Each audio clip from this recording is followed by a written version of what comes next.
Hi everyone, so we are seeing 500 important question series and this is very important series for you. तो आप बिल्कुल कोई भी time निकाल के just try to watch it, है ना. बहुत ज़्यादा एफर्ट नहीं चाहिए.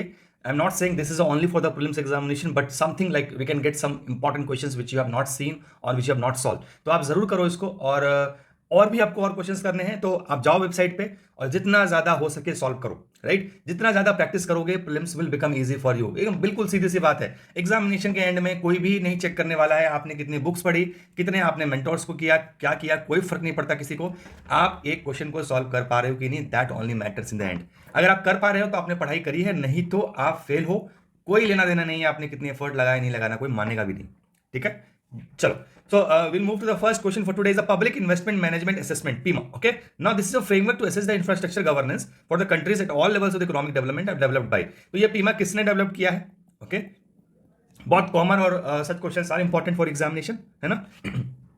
सो this answer for this is B, international monetary fund. आप देखो यहाँ पे पॉज करके आप पढ़ सकते हो इनके फैक्टर्स क्या, इनके क्या फीचर्स है पीमा के. इंपॉर्टेंट इज पीमा पता होना चाहिए कि आईएमएफ करता है. ओके, मेजरली आप देखो तो आईएमएफ का रोल इंफ्रास्ट्रक्चर प्रोजेक्ट्स में नहीं होता. आपको ये बात पता होना चाहिए कि इंफ्रास्ट्रक्चर प्रोजेक्ट्स में ज्यादा से ज्यादा रोल जो है वर्ल्ड बैंक का है.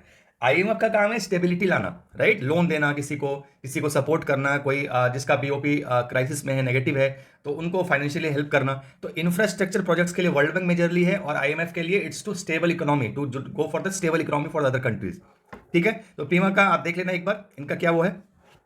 Second question is related to the Hollongapar गिवन सेंचुरी. Okay, century. तो ये नाम आपके लिए इंपॉर्टेंट है. ये इंपॉर्टेंट इसलिए भी है क्योंकि ये ओनली सेंचुरी इन इंडिया है ना, एक ही जगह पे है ये. सेकंड जो कर्नाटक पूछा है, या सही है गलत है ये देखते हैं हम.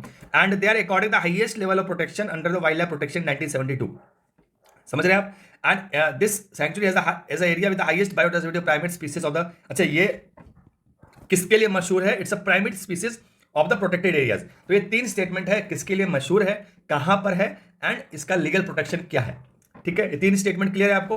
अब आप थोड़ा पॉज करके देखो, अब ऑप्शंस दिखाने का आपको जरूरत ही नहीं है. आप तो बिल्कुल ओनली वन ओनली टू वाला है. तीनों में से आप देखो कि आपको कौन सा आता है कौन सा नहीं आता, बात खत्म. और आ रहा है तो ठीक है, नहीं तो गेस वर्क शुरू हो जाएगा. कोई भी चीज मैं आपको आज लिख के देता हूं एग्जामिनेशन में, बस बार बार मैं कह रहा हूं, कोई भी शॉर्टकट, कोई भी ट्रिक अगर है भी, उस वक्त पे आपको कुछ भी याद नहीं आएगा. बस इतना सा आपको पता होना चाहिए कि वो स्टेटमेंट के बारे में आपको नॉलेज है या नहीं है तो सही है, नहीं तो you have to use the guess work, otherwise you don't have any other option. ठीक है, B only two. So it is taken from the recent report. Okay, आप देख लीजिए यहाँ पे कहां पर है. असम में है, कर्नाटक में नहीं है. ओके, कर्नाटक में नहीं है. And it has been upgraded to the status of the sanctuary under the wild life protection highest level. Okay, name of the only ape named after only ape species western hoolock गिवन. Okay, ये असम में इस area पे देख लीजिए आप, है ना. मैप अगर देने से क्या होती है, पिक्चर क्रिएट रहती है आपके दिमाग में. तो आप थोड़ा सा, आपको स्टेटमेंट्स याद नहीं होंगे ना, तो भी आप इजिली थोड़ा सा गेस इजी हो जाएगा. अगर मैं स्टेटमेंट लिखूं तो ये थोड़ा सा मेरे लिए ज्यादा फायदा है. गोल्टाइट ज्यादा दिखेगा गूगल पे बच्चों को, बट इमेजेस में इसलिए देता हूं क्योंकि मुझे आपका फायदा देखना है. समझ में आई. अब इसको हाईएस्ट लेवल प्रोटेक्शन मिला 1972, तो ये आप पढ़ लो. ये रिसेंट स्टडी के बेस पे न्यूज है, बिल्कुल बिल्कुल नया है, बिल्कुल fresh. Okay, now international tropical timber organization. ठीक है, टिम्बर को इंडिया में भी प्रमोट किया जा रहा है, bamboos, timber and all such things. समझ में आया. अब आप देख लीजिए तीन स्टेटमेंट्स आपके पास आईटीटीओ, और तीनों को ध्यान से पढ़िए. ये क्या है? पहले इंटरनेशनल गवर्नमेंट ऑर्गेनाइजेशन है प्रमोटिंग, ये तो बिल्कुल सही होगा. Formulates processed by national and the local level organization implemented by, okay, including government and the private sector. सबके लिए पॉलिसीज बना रहे हैं, implemented by national, local level, private sector, सबके लिए. इंडिया मेंबर है कि नहीं? इंडिया अगर मेंबर है तब तो कोई भी ऑर्गेनाइजेशन किसी कोने में बैठा हो वो हमारे लिए इंपॉर्टेंट है. ठीक है, अब आप देख लीजिए आंसर इसमें डी 1, 2 एंड 3. बिल्कुल, ये अभी अभी ट्रॉपिकल काउंसिल का ये मीटिंग कंक्लूड हुआ है, तो ये भी बिल्कुल नया टॉपिक है. और इंप्लीमेंट सेकंड स्टेटमेंट देखिए सही है यहाँ पे, है ना. ये वेबसाइट से लिया गया है, कोई भी चीज यहाँ पे ऐसा नहीं है कि कॉपी पेस्ट करके विकीपीडिया से. It's an inter government organization. ठीक है, और इंडिया इसका मेंबर है, right. I am not mentioned here. Okay, no problem, India is a member. ठीक है, इंडिया इज ए मेंबर, आप इसको नोट कर लेना यहाँ पे. हो गया. Now moving to the next question regarding the marine species. ठीक है, presently marine fish protection contributes 90% of total fish protection. ठीक है, मरीन और इनलैंड दो तरीके के हैं, राइट. तो आप देख लो टोटल फिश प्रोटेक्शन जो होता है उसमें इनलैंड जो है वो 10% ही है, मरीन फिश प्रोटेक्शन जो है it's contribute 90%. India is the largest fish producing country in the world. And प्रधानमंत्री मत्स्य संपदा योजना, ये मत्स्य को याद रखना, मछली, ओके, फिश, इससे याद रहेगा ये is a vision to bring out the blue revolution through the sustainable. तो ब्लू रेवोल्यूशन लाने की बात की गई है यहाँ पे इस योजना के इसमें। Answer is A only one. कौन से दो चीजें गलत है अभी आप देख लीजिए, वेबसाइट से लिया गया इसका एक्सप्लेनेशन। ओके मैं इसलिए लेता हूं क्योंकि आपको कंफ्यूजन ना हो, मैं कुछ भी लिख दूं मरीन इनलैंड तो ऐसा ना लगे कि पता नहीं सही है गलत है क्या है ना। तो पहले तो आप देख लीजिए कि इसमें डिफरेंस क्या है। मुझे पता है काफी लोगों को पता नहीं होगा स्टेटमेंट, जब मैं पढ़ भी रहा हूँ तब भी आप सोच रहे हो दोनों में डिफरेंस क्या है। The practice of growing fish in fresh water sources are such as is known as inland and the practice of growing fish in sea water or salt water is known as the marine। समझ में आया? Canals, Pond's, reverse, reservoirs में inland हो जाएगा और देख लो marine में क्या हो जाएगा। ठीक है, अब मिनिस्ट्री ऑफ वेबसाइट तो देखिए, यहाँ स्टार्ट तो देखो 1995 में कहाँ से मरीन ज्यादा था, अभी देखो मरीन नीचे हो गया इतना, इनलैंड बहुत ज्यादा हो गया। 2020 लेटेस्ट ये डेटा है वेबसाइट पे, इसी के बेसिस पे जाओगे बिकॉज 2021-22 हो जाए तो ये पूरा घट के यहाँ तो नहीं आ जाएगा। राइट, सो इतना आपको पता होना चाहिए। यहाँ से बेसिक इन्फॉर्मेशन ले लीजिए, 90% सही है बिल्कुल। India is third largest producing second largest aquaculture nation, ये पीआईबी का स्टेटमेंट है ना, तो ये आपको याद कर लेना है ना। मत्स्य योजना को बहुत ज्यादा ठीक है, यहाँ पे आप देख लीजिए थर्ड स्टेटमेंट करेक्ट है, is highest level ever invested the fishery sector इस योजना के अंदर। एंड देख लो यहाँ पे 5 ईयर्स के लिए किया गया है, 5 ईयर्स के, ठीक है। And you can see third September 2020 में लॉन्च हुआ है, 20 में लॉन्च हुआ था और ये ब्लू रेवोल्यूशन को प्रमोट करता है। ओके, तो this scheme you should be knowing करो। अब आप देख लो third next question is regarding the India के पर्सपेक्ट में कोई चीज अगर हुई है तो इंपॉर्टेंट है। कल जैसे मैंने क्वेश्चन पूछा था वो वर्ल्ड में कहीं डिस्कवर हुआ है तो वो थोड़ा सा लेस इंपॉर्टेंट है, बट इंडिया में अगर कुछ भी डिस्कवर हो रहा है किसी रीजन में, बनाना हो ये हो, पर सी एक चीज मैं आपको कहूंगा कि कुछ यूनिक फीचर्स होने चाहिए, है ना। ऐसा देखो कोई भी स्टेटमेंट अगर आता है कि एक फ्रॉग स्पीसीज, नया फ्रॉग स्पीसीज मिला है अरुणाचल प्रदेश में, वो इंपॉर्टेंट नहीं है आपके लिए, कुछ यूनिक होना चाहिए बिल्कुल। लाइक अगर कोई फ्रॉग मिला भी है तो उसके जैसे डांसिंग फ्रॉग है, ठीक है, दैट इज इंपॉर्टेंट, वो बहुत इंपॉर्टेंट है आपके एग्जाम के लिए। वो डांसिंग फ्रॉग्स के अलग फीचर्स हैं and all such things, quiz में मैंने कवर किया है। तो इसमें देखो 3000 years old iron ore geoglyph circle discovered, okay, and rare bioluminescent mushroom, तो ये दोनों ही इंपॉर्टेंट है इंडिया के रिस्पेक्ट में। तो पहला तो करेक्ट है तेलंगाना, ओके, पर दूसरा आप देखो कन्याकुमारी में रेयर है, मैंने कहा ना जो रेयर चीजें हैं वो आपके लिए इंपॉर्टेंट हो जाती है, ठीक है ना। तो ये आप देख लीजिए, ये आपको अभी कन्याकुमारी में वाइल्ड लाइफ सेंचुरी में मिला है, ठीक है ना। ये ओगसवारा आइलैंड किधर पर है, ओगसवारा आइलैंड किधर है, पॉज करके देखो आप, C answer is C, Japan, okay, Japan में है। तो यहाँ पे आप देख लीजिए वोल्केनिक इरप्शन हुआ था अभी, है ना, तो ये आइलैंड जापान, टोक्यो इधर रहा, इधर है, समझ में आएगा, याद रहेगा। Okay, now very important question here with respect to the ED तो आप देख ही रहे हो कितना न्यूज में है ना, कभी किसी को पकड़ के ले जा रहे हैं और जिसको मन उसको तो कहने की बात है, सब लॉ के उस पर हो रहा है, राइट। अब देखिए हमें पता नहीं है कौन सही है कौन गलत है। स्टेट गवर्नमेंट कहती है ईडी यूज कर रही है, मोदी गवर्नमेंट कहती है कि करप्शन को रिमूव करने के लिए यूज कर रहे हैं। तो हमारे सामने तो आप देख रहे हो ना कितना, आप खुद देखो कि क्या सही है क्या गलत है, खैर वो इंपॉर्टेंट नहीं है यहाँ पे, बट इट्स लाइक रिजल्ट्स तो आ रहे हैं ना, आप देखो पकड़े जा रहे हैं, पैसे वगैरह निकल रहे हैं। अभी झारखंड में देखो कितना पैसा निकला है, इतना पैसा निकला है, मतलब पहली बार देखा है कि इतना करप्शन में इतना पैसा जमा घर में करके रख रखा है ना। तो ईडी का ऐसा नहीं है हर जगह यूज ही किया जा रहा है ना, थोड़ा सा। तो ईडी के जस्ट एग्जांपल्स देखो, 3 स्टेटमेंट है आपके सामने। And appoints the director of the ED on the recommendation of the committee chair by the home minister, centre appoint करती है ईडी, ठीक है। अब ED consist of the members from judiciary and the leader of opposition, the committee to appoint ED. अब committee जो इसको appoint करती है उसमें जुडिशियरी मेंबर भी है और लीडर ऑफ अपोजिशन भी है, ठीक है। No person below the rank of additional secretary to the government of India shall be eligible for appointment of ED, director of enforcement directorate, ठीक है, एनफोर्समेंट। अभी आप देखो कि आंसर क्या है इसका, सी, 3 ओनली बिकॉज ये ईडी है, इसको आप देख लो यहाँ पे, इसका चेयरपर्सन कौन है, ठीक है। अब बिल्कुल देखिए यहाँ पे, बिल्कुल अभी कहीं भागने की जरूरत नहीं है आपको, ये बिल्कुल एक्ट से लिया गया है ना।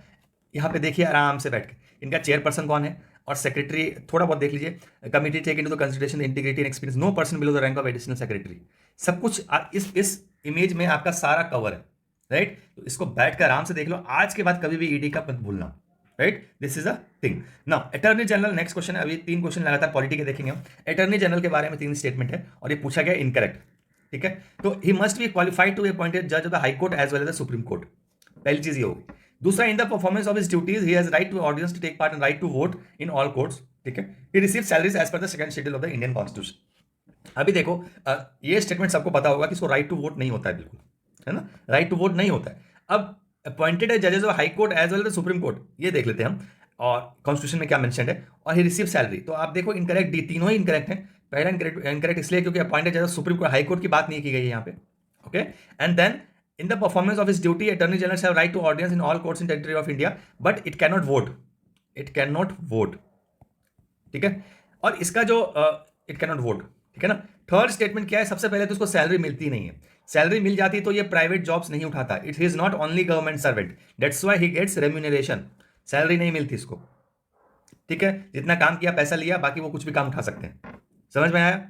Now moving to the next question regarding the CAG, he can only be removed from the office the manners on the grounds like the judge of Supreme Court and the duties power are mentioned in the constitution, duty powers of the CAG, duties क्या काम करेगा नहीं करेगा, powers क्या क्या है इसकी, कहाँ पे मेंशनड है, तो आप देख लीजिए आर्टिकल 48 क्या कहता है, there shall be CAG of India who shall be appointed by the president, okay, and shall only be removed like in ground the supreme court जज। तो पहला स्टेटमेंट सही है, यहाँ पे देख लो आप 48 में ये लिखा हुआ है। अब देखो यहाँ पे तक CAG को क्या पावर देनी चाहिए, इसकी अथॉरिटी कहाँ दी गई है, by any law made by the president, ठीक है। Duties and power of the CAG को कैसे क्या अप्लाई करना है, ये पार्लियामेंट लॉ बनाएगा, कॉन्स्टिट्यूशन तो इतने कहती है, डिफाइन नहीं करती। अब पार्लियामेंट ने लॉ बनाया, क्या लॉ बनाया, CAG एक्ट, इस एक्ट के अंदर ये सारे पावर्स डिफाइंड है, इसके duties powers and condition of the service and everything. तो ये सारी चीज कॉन्स्टिट्यूशन में नहीं लिखी हुई है, ये एक्ट बनाया गया है पार्लियामेंट ने, और उस एक्ट बनाने का पावर दिया गया है, कॉन्स्टिट्यूशन ने दिया है उसको, ठीक है। समझ में आया? Now moving to the next question, unique sculpture representation of the wooden procession cars used to take the temple deity is out of the street is visible in, okay, एक wooden procession of cars used to take the temple deity is out of the streets, okay. ये sculptures कहाँ पे आपको देखने को मिलता है, कुछ भी पूछ देंगे आर्ट एंड कल्चर में, राइट, कुछ भी पूछ देंगे। भगवान है उनके, एक हाथ में ये है, ये हाथ में ये है, ये कहाँ पे दिखता है आपको, विष्णु भगवान किसी को मार रहे हैं, वो कहाँ पे दिखता है आपको, कुछ भी पूछेंगे आर्ट एंड कल्चर में। तो हमारा काम क्या है कि हम NCERT से रिलेटेड सारे आर्ट एंड कल्चर कर लें, उसके बाद जो भी पूछे वो उनका हेडेक है, उसके बाद ना किसी को आएगा ना कोई कर पाएगा, राइट। तो आप इस चीज को ध्यान रखना कि NCERT से कोई चीज गलत नहीं होनी चाहिए, अदरवाइज आप कुछ भी गलत कर लो, कोई फर्क नहीं पड़ता। अब इस क्वेश्चन का आंसर बी है, वित्थला टेम्पल हम्पी, राइट। इमेजेस भी है, थोड़ा सा आपको मैं दिखा देता हूँ, इमेजेस भी दे दिया मैंने, देखो पूरा टेम्पल्स में निकले हैं एकदम व्हील कार्ट में घुमाने के लिए, तो ये यहाँ पर है, ठीक है। Now next question again the location of the सान state and the Nugu wildlife sanctuary, देख लीजिए आप दोनों कौन से कहां पर है, answer is a recommended Nugu as a core critical area of Bandipur, ठीक है। तो देखो मेन तो आपको सबको पता है, आप सबने याद कर लिया, और मेन आप पूछ भी नहीं रहे हैं वो, अब आपसे कभी नहीं पूछेंगे काजीरंगा किधर है, बंदीपुर किधर है, तो उसके अंदर आसपास जो एरियाज है वो पूछ रहे हैं, आप देख लो पेपर उठा के। तो अब आसपास के एरिया कौन से वो पूछ सकते हैं, तो हम तो वही कवर कर सकते हैं ना जो न्यूज़ में है, हम एज ए स्टूडेंट और एज ए मेंटोर वही आपको करा सकते हैं जो न्यूज़ में है, जाके सर्च तो कर नहीं सकते आसपास, और ना ही रेलेवेंट है वो, तो न्यूज़ में जो चीज़ें निकल रही है apart from your main stream चीज़ें, उसको आपको करना है। तो यहाँ पे देख लीजिए कहाँ पर है ना, एंड सान स्टेट, ये भी म्यांमार में, ठीक है, सही है। तो आप इसको देख के, so next question regarding the Pradhanmantri schools for rising India, PM Shri scheme. तो इस स्कीम को थोड़ा सा देख लेते हैं, रिसेंट स्कीम है, design by the schools located in tribal region, उनके लिए डिजाइन किया गया है ये स्कीम, है ना। For the selection of the scheme elementary school secondary school manage by the local self government having would be considered, okay. जो USUDISC से कोर्ट से रिकॉग्नाइज्ड है, मैनेज्ड है ना। Curriculum in the PM Shri shall follow the national curriculum framework develop in the national education policy. तो इस policy के अनुसार जो भी करिकुलम है वो ये फॉलो करेगी PM श्री स्कूल जो भी बनने वाला है। तो ये एक इंपॉर्टेंट स्कीम के अंदर आएगा और बहुत इंपॉर्टेंट क्वेश्चन है। तो आप देख लीजिए यहाँ पे B only 2, और कौन सा गलत है, फर्स्ट स्टेटमेंट इज इनकरेक्ट, क्योंकि ये किसके लिए बना है, is develop more than manage by the central government school. अभी आप देखो कि पहला स्टेटमेंट इनकरेक्ट है, ये कोई ट्राइबल रीजन के लिए ऐसा नहीं बना हुआ है, okay. And leadership on the school in the neighbourhood is newly central school of PM on the these schools will showcase the implementation of the national education policy and emerge as exemplary schools over the period of time. अच्छा, ये explanation किस लिए बना हुआ है specifically नहीं दे रखा है, मतलब नॉर्मल एज ए स्कूल बनेगा जो PM श्री स्कूल के नाम से होगा, जो नेशनल एजुकेशन पॉलिसी 2020 को रिफ्लेक्ट करेगा, राइट। तो ये कोई स्पेसिफिक ट्राइबल रीजन के लिए नहीं बना हुआ है, 100% ये पहला स्टेटमेंट इनकरेक्ट है। अभी आप देख लो दूसरा स्टेटमेंट, यहाँ पे जो भी इस कोड से मैनेज होते हैं उनको यहाँ कंसिडर किया गया है ना। And this selection of school under scheme will be done through the challenge mode when the school will compete with the support in order to become exemplary school. ठीक है, चैलेंज मोड रहेगा, कोई किससे बेहतर है उसके बेसिस पे लिया जाएगा, है ना। एंड दिस डेवलप इतना manage by the central state including KVS। अच्छा, ये भी है, केंद्रीय विद्यालय को भी, नवोदय केंद्रीय को भी इंक्लूड किया गया, इंक्लूडिंग, समझ रहे हैं। PM श्री स्कूल्स मतलब जो भी स्कूल एग्जिस्टिंग है सबके लिए, है ना, सबके लिए ये स्कीम है।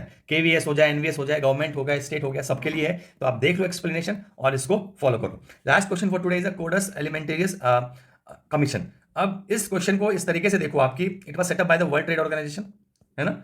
Second is codex food safety standard part W2 agreement on the sanitary and phytosanitary measures that help in resolving trade disputes. National Codex Committee India has been constituted by food safety and तो answer is B 2 and 3। पहला incorrect है। किसने setup किया है एक बार देख लो आप एक बार। FAO the 11th FAO conference establish the codex alimentarius commission. तो इसे एंडोर्स WHO के joint WFAO joint WHO food standard programme. तो इसमें आपका किसका रोल नहीं है? WHO का, वर्ल्ड ट्रेड ऑर्गेनाइजेशन का कोई रोल नहीं है। तो फर्स्ट स्टेटमेंट इज इनकरेक्ट। कैसे बना आपने देख लिया 1961 में, ठीक है। अभी आप देखो कि ये world trade organization agreement on sanitary and phytosanitary measures को फॉलो करते हैं, मैं ठीक है। Second statement also correct. Third statement is constituted by the FSSAI by India. This third statement is also correct. तो this is for the today. Questions करते रहिए। It's not like कि आप कर नहीं रहे हो, मेहनत कर रहे हो। It's like visible. बस एग्जामिनेशन में थोड़ा सा वो कीजिए कि जो आप कर रहे हो कुछ उसमें से आ जाए, या फिर आप पैनिक ना करो एग्जामिनेशन में और स्ट्रांगली पेपर को फेस करो। तो this is what prelims examination is all about. 50% knowledge and 50% your discipline, the ability to fight. The ability to fight will give you success in the prelims examination. Prelims examination में बाहर आओ तो कितने बच्चों से पूछ लो आप, कभी वो नहीं कहेंगे कि मुझे नहीं आता था इसलिए मैं फेल हुआ। Okay, they will always say कि छूट गया या आता हुआ गलत हो गया, दैट्स व्हाई वी फेल। और ये रीजन मोस्टली होता भी है।